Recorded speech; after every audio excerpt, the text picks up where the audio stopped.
নমস্কাৰ বন্ধুসকল, সকলোকে মোৰ প্ৰণব নেগ ইউটিউব চেনেলৰ পৰা স্বাগতম জনাইছোঁ।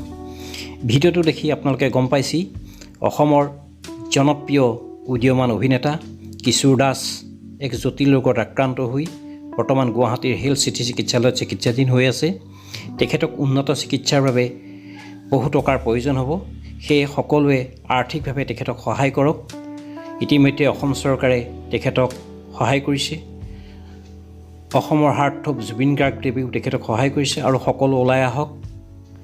ৰাইজে নখ জোকাৰিলে নৈ বয়, গতিকে তেখেতক উন্নত চিকিৎসাৰ বাবে মুম্বাইলৈ নিয়া হ'ব আৰু মুম্বাইত উন্নত চিকিৎসাৰ বাবে যি আৰ্থিক টকা পইচাৰ প্ৰয়োজন হ'ব সেয়া সকলোৱে সহায় কৰক।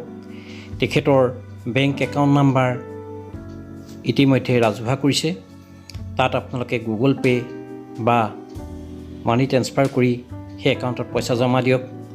যিমান পাৰে ভিডিঅ'টো শ্বেয়াৰ কৰক, নেদেখাজনৰ ওচৰত প্ৰাৰ্থনা কৰক।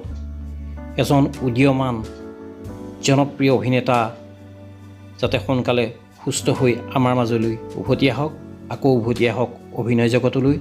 এজন সম্ভাৱনাপূৰ্ণ সকলোৰে মৰমৰ জনপ্ৰিয় অভিনেতা, তেখেত সোনকালে সুস্থ হোৱাৰ আমি কামনা কৰিছোঁ। এয়া তেখেতৰ বেংক একাউণ্ট নাম্বাৰ, এই নাম্বাৰত আপোনালোকে গুগল পে' কৰিব পাৰিব।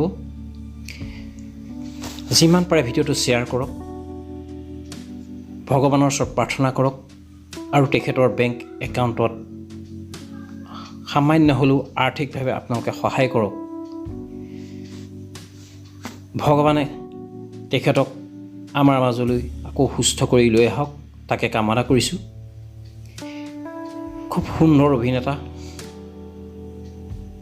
অকালতে এনেকুৱা এটা দুৰাৰোগ্য ৰোগ আহিছে। ভগৱানে সোনকালে তেখেতক এই ৰোগৰ পৰা ভাল কৰক, আমি তাকে কামনা কৰিছোঁ ভগৱন্তৰ চৰণ।